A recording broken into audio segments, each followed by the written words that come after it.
Hello everyone, welcome to my YouTube channel SGKmistry Lectures. In this video, let us try to understand about the nomenclature of coordination compounds. So in my previous two videos, I have explained about what are coordination compounds, how are they different from double salts, and also we have studied a lot about ligands. So if you have not watched the video, you can just watch those videos to get a foundation about this topic. So the link has been given in the description. Let us start with our topic for today. So we have to follow certain rules in order to understand the nomenclature of the coordination compounds and to name them systematically.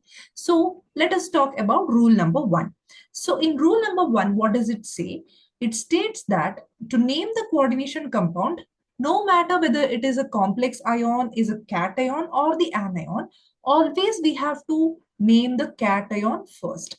Okay, so always this particular rule you have to keep in mind. Always we have to name the cation first, and then we have to we have to name the anion. Okay, so this is the same rule how we follow for ionic compounds. For example, sodium chloride. So we know that sodium is a cation there and chloride is the anion. So we name the cation first. So same way we are going to follow in the complex compounds also. Next, rule number two. So now, when we are naming the complex ion, so already I have explained about what is a complex ion. So in my previous videos. So when we are naming the complex ions, we have to name the ligands first, and that too in alphabetical order. So you have to look into the alphabet of the first letter of the ligands, and then you have to name it. And then after the ligands, we are going to write the name of the metal atom or the ion that is present in the complex ion. Now, the metal atom or ion is written before the ligands in the chemical formula. So, for example, when we are talking about, let us say, cuprammonium sulfate. So, we have this cuprammonium sulfate. So, here in this compound, the complex ion, here we have this particular complex ion, right? CuNH3 4 times 2 plus. So this is the complex ion that is present in this particular compound. So here, when we are naming the complex ion, the rule says that we have to name the ligands first, and then we have to name the complex ion, the metal ion or the metal atom. But here, when we are writing the formula of the complex ion, usually, not usually, it is a rule that we write the metal first and then the ligands are followed by the metal. That is only in the formula, but when we are writing the names of the coordination compounds, it is the other way around. Now let us look into the names of a few common ligands. Okay, so if it is F minus, we write the name of the ligand as fluoro. For Cl minus, chloro. Here we have bromo, iodo, oxo, cyano, isocyano, hydroxo, sulfato, thiocyanato, isothiocyanato, nitrato N. So based on which ligand is present in that particular complex compound, we have to name the ligands with these specific names. We cannot just write it directly as the name of the anion. So for example, if I give the simplest example, so here we have sulfate. So we cannot name the ligand as sulfate. The ligand is named as sulfato. Okay, so we have specific names for the ligands. So for example, here also isothiocyanato. So you have to observe what is the difference in naming with respect to the ligands as well as the anions. Okay, and here I hope you know about this nitrato N. So when nitrogen is used for the coordination, then we write it as nitrato N. As you already know, this NO2 minus can be used in two ways. It is an ambidentate ligand. So if oxygen is used for coordination, that is for forming the coordinate bond, then we name it as nitrato O. So now next coming on to rule number 3. Here, Greek prefixes have to be used to write the number of ligands that are present in the complex ion. Suppose there are two ligands, then we write it as di. Okay, so now suppose there are two amine ligands. Okay, so diamine. Suppose there are 4 aqua ligands, then tetra. Okay, so based on how many ligands are there. So if there are 3, then tri. If there are 4, then the prefix tetra is used. So now here suppose there is a ligand of this kind, ethylene diamine. So we have discussed about this also in the types of ligands. So suppose the ligand already contains a Greek prefix. So here you can see diamine, already a Greek prefix is there. Now, in that case, what we have to do, we have to use these prefixes. This for two. If suppose there are two ethylene diamine groups, then we have to add the prefix bis before this ligand. If there are three such ligands, then we have to write tris. For four, it is tetrakis. For five, it is pentakis, and so on. So let us look into the table. So for one, we write mono. For two, we write bis.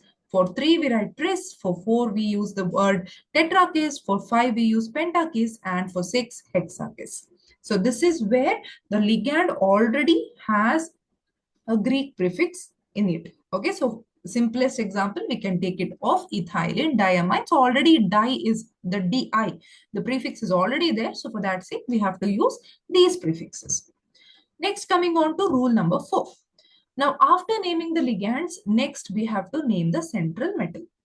So as we already know, as in the previous rules, we have seen that first we have to name the ligands, then it is followed by the central metal. Now we already know how to name the ligands. We have to see how many ligands are there. We have to use proper prefixes. Now, when we're talking about central metal, again, there are a few other details we have to look into. If the complex ion is a cation, so for example, the cuprammonium sulfate, which we have seen, NH3 4 times. So here the complex ion is a cation. Now in this case, the metal is named same as that of the element. So now here in this case, you're going to name the metal as copper itself. Okay, so let us look into the examples so that it will be easy for you to understand. Okay, before that, let us look into the other rules.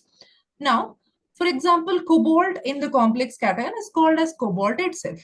Platinum is called as platinum. So in this case, copper is called as copper itself. You're not going to change the name of the metal. Now, if the complex ion is an anion, okay.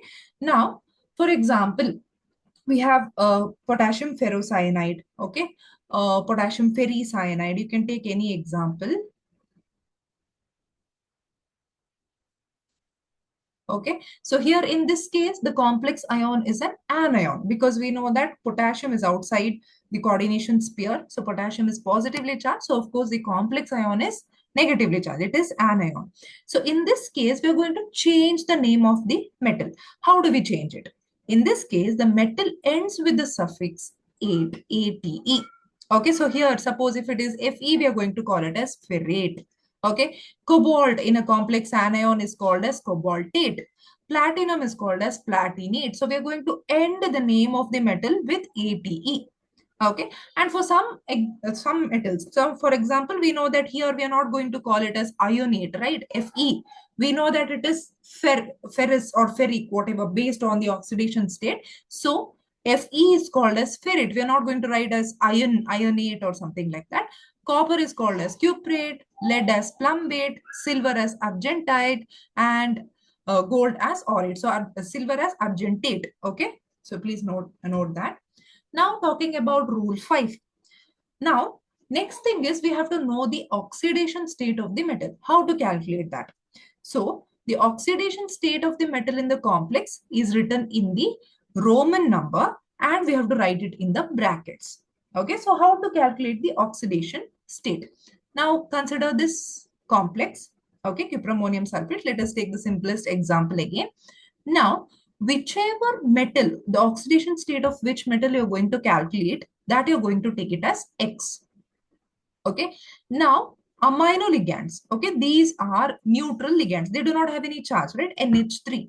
So, we are going to take it as, now for copper, you're going to take it as X plus amino ligand. They are neutral. So, 0 plus what is the charge on sulfate? We know that sulfate ion is SO4 2 minus, right? So minus 2. So total charge here is 0 because there is no overall charge as such. So X minus 2 is equal to 0. So X is equal to plus 2. So that indicates that copper is having plus 2 charge in this particular complex. So after calculating the oxidation state of the metal, we are going to write this within the brackets, and that too we are going to use the Roman numerals. Okay, we are not going to write it in numbers like 1 plus 1 plus 2 or something like that. We're just going to write it in the form of Roman numerals. Okay, I hope that is clear. Okay. Now, next, rule number 6. Suppose there is a neutral complex molecule. Now, what we are going to do? We are going to follow the rules of naming that particular complex compound as how we have used the rules. That is how we are going to follow the rules for naming the complex cation. Okay, so for complex cation, what are the different rules we have to follow? The same rules we are going to apply for the neutral complex compounds also, neutral complex molecules also. Okay. Now, let us look into a few examples and let us try to understand and try to name these different complex compounds. So now,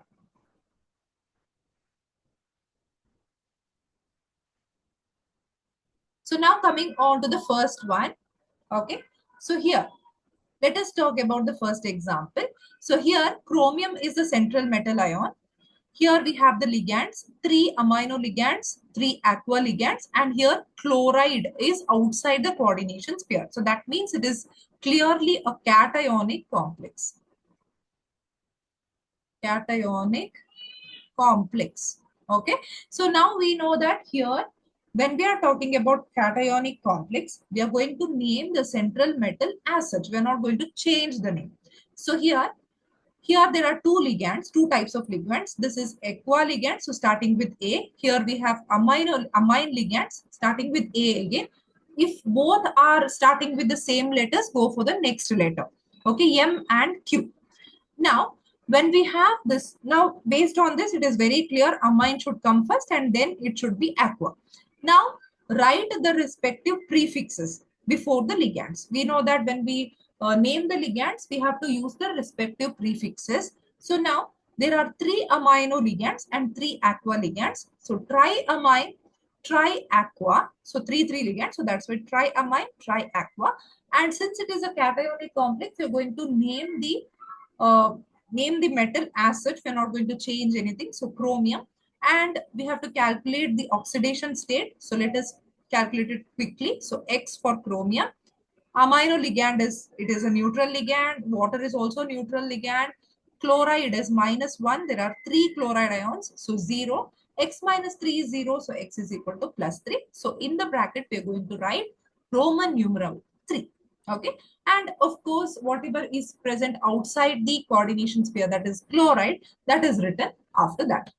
Next, let us look into the next example. Let us do it quickly. So here platinum is the central metal atom. We have amino ligands and chloro ligands. So of course, alphabetically, when we look into amine should come first and then chloro. And then there are 5 amine ligands. So that's why pentaamine, chloro, platinum is the central metal atom. And again, it is a cationic complex because bromine is outside. So bromide is negatively charged. So of course, the coordination sphere will be positively charged. The complex ion is positive here. So when we name this, again, we have to calculate the oxidation number. So let us take it as X for platinum. So for amino group, it is 0 because it is a neutral ligand. Chlorine is -1. There is only 1 chloride ion. Bromide, there are 3 bromide ions. So -1 into 3. So -3 is equal to 0. So X minus 4 is 0. So X is equal to +4. So this 4 is written within the brackets here, and bromide, whatever is present outside the coordination sphere, that is written after the metal.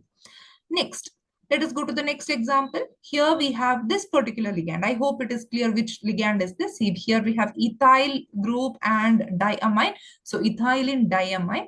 Already this ligand has a Greek prefix. So in this case, we have to use bis, tris, those prefixes. Now you can see there are 2 such ethylene diamine ligands. So we have to use the bis as the prefix. Okay. Now ethylene, diamine, and chloro. These are the 2 ligands. So alphabetically, when we look into the chloro should come first because C, ethylene is with E. So that's why start with chloro. So there are two chloro groups. So dichlorobis ethylene diamine. And we have to keep in mind whenever we are naming these uh, more than the polydentate ligands when we are talking about, you have to put it in brackets. Okay. So then we have platinum 4 chloride. Again, you can calculate if you want. So X plus ethylene diamine is a neutral ligand again. So plus 0. And then we have minus 2 and minus 2 for 2 chloro inside the coordination sphere and 2 chloride ions outside the coordination sphere. So X is equal to plus 4. Okay. So we have 4 inside the brackets. Next, here we have again ethylene diamine. There are 3 such ligands. So tris ethylene diamine, cobalt, sulfate. Okay, again it is a cationic complex, so that's why I'm not going to change the name of the metal. So it is kept as such, cobalt 3 sulfate. Okay, next we have, yeah, the next one, that is here outside the coordination sphere you have a cation. So of course this is a anionic complex. Right. So whenever there is an anionic complex, we are going to change the name of the metal that is inside the coordination sphere. We are going to end it with ATE. So we have potassium, which is outside the coordination sphere. And then we have how many? So always when we are naming the complex ion, we have to name the ligands first and then followed by the metal. Right. There are 6 cyano ligands. So hexacyano. And since it is an anionic complex, we are going to end the name of the metal, the central metal, as ATE. So ferrate. So of course, if you're calculating the oxidation number, so K4, the potassium, it has +1 charge.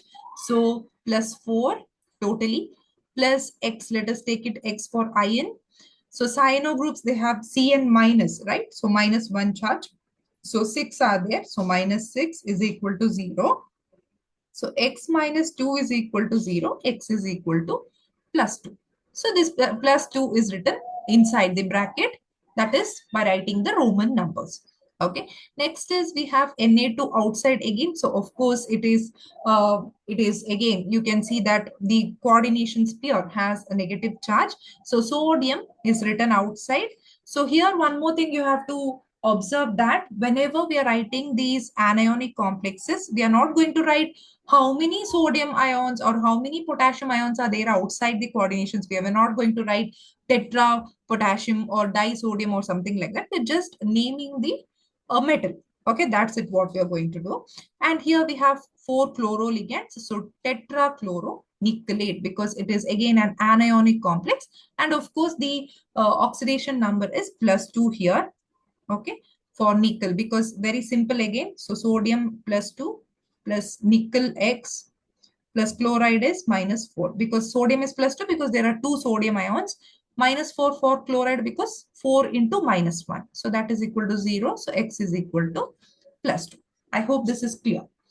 Okay, let us now move forward. Let us look into Werner's theory of coordination compounds. So this is one of the basic theories of coordination compounds, which was used to explain the behavior of the coordination compounds as well as the structure, the basic structure. Of course, it had a few limitations which were then overcome by the valence bond theory as well as the crystal field theory, which I'll be explaining in my upcoming videos. But for now, let us try to understand the basic theory of coordination compounds, that is Werner's theory. So in 1893, Werner was the first to propose the correct structures for these coordination compounds. And let us look into the basic postulates of this theory. So according to Werner's theory, metal, it consists of basically 2 types of valencies, primary valency and secondary valency. Now, how are they different from each other? How is a primary valency different from secondary valency? So primary valency is the oxidation number or the oxidation state of the central metal. Okay, so we have seen in the previous yeah, let us talk about the simplest example. Okay, so okay, see here you can see so many different examples. We have already calculated the oxidation number. In this case it is +3, in the second case it is +4, in the third case it is +4. So that is nothing but the oxidation number of the central metal atom, that is called as the primary valency.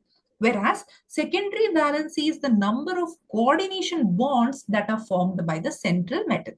Okay, so now what is the coordination? What is the difference now? In this case, let us look into the first example. Okay, primary valency, of course, is +3 here. We have written it in the brackets already. Now, how many coordination bonds this chromium ion is forming? You can see there are 3 amino groups, 3 aqua groups, right? 3 amine ligands and 3 aqua ligands. So totally, and each of them are unidentate ligands. Of course, we have studied about that. We have discussed in the previous video. So totally there are 6 ligands. So how many coordination bonds are formed? Okay, it is nothing but 6, or the coordination number of chromium ion is 6 here. So this coordination number is nothing but the secondary valency. Okay, so Werner secondary valency is called as coordination number. So primary valency is the ionizable valency, while the secondary valency is non-ionizable. So you cannot, it's ionizable in the sense very simple to understand. You can see that the previous in the previous slide itself I have explained, right? So in the first case, the +3 charge, it is a primary valency, it is ionizable. Whereas the second one, it's used for forming coordination bonds. The 6, if the in the first case, there are 6 coordination bonds that are formed. Coordination number is 6. It is not ionizable. Okay. Yeah. So primary valency is satisfied by anions, right? Whereas secondary valencies can be satisfied by negative ions as well as neutral molecules or cations, because we know that secondary valency is satisfied by the ligands. Correct. So usually it is neutral molecules or the negative ions, because ligands are usually electron donors. So that's why we talk it as, we can take it as negative and neutral molecules, whereas primary valency is satisfied only by the negatively charged ions. Primary valency is non-directional, whereas secondary valency is directed in space. So that's why based on secondary valency, you can determine the geometry of the complex. Now, suppose if the coordination number is 4, then the geometry of the complex is tetrahedral or square planar. Okay, based on, again, we'll be talking about hybridization. Based on that, you can differentiate when it is tetrahedral and when it is square planar. So I'll be explaining about that in valence bond theory in my next video. Okay, and secondary valency, if it is 6, then the geometry is octahedral. Undoubtedly, it is octahedral. So based on the secondary valency, we can determine the geometry of the complexes.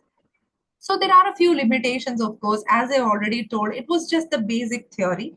Okay. There were better theories which were proposed later on. So about that, we'll be talking later. So what are the limitations? So here, Werner's theory, it does not correlate the electronic configuration of the central metal with the formation of the complex compound. So all these details were not given there. And here, there is no explanation about the color of the complex compounds. There are so many complex compounds which have specific colors. So that why they are colored, okay, why there is difference in colors with respect to different coordination compounds. So all these things are not explained. Even the magnetic behavior of the coordination compounds are not explained in the Werner's theory. So let us now talk about one more basic theory about the related to the coordination compounds. So of course, Werner's theory, the limitations were overcome by valence bond theory as well as crystal field theory. So about that, we'll talk later. So now talking about Sedgwick theory and the EAN rule. So what is EAN? Effective atomic number. It is a number of electrons surrounding the nucleus of a central metal atom or the central metal ion, and which also includes the electrons accepted from the ligands. Okay, so already how many electrons are present around the central metal atom as well as the electrons accepted by the ligand. So all this, the total of all this gives you the effective atomic number. Okay, so EAN is calculated as number of electrons of central metal atom or ion plus electrons donated by the ligands. So EAN, how do you calculate? There is a simple formula to calculate that. So Z minus X. Z is nothing but the atomic number of the metal. X is the primary valency of the metal, which is nothing but you get the +2, +3, whatever. We have calculated that, right? So you have to subtract that. And to this, you have to add 2x. Okay, that is So 2 into coordination number, not X, 2 into coordination number. So this coordination number, whatever, now suppose there are 6, the coordination number is 6, you are going to do 2 into 6.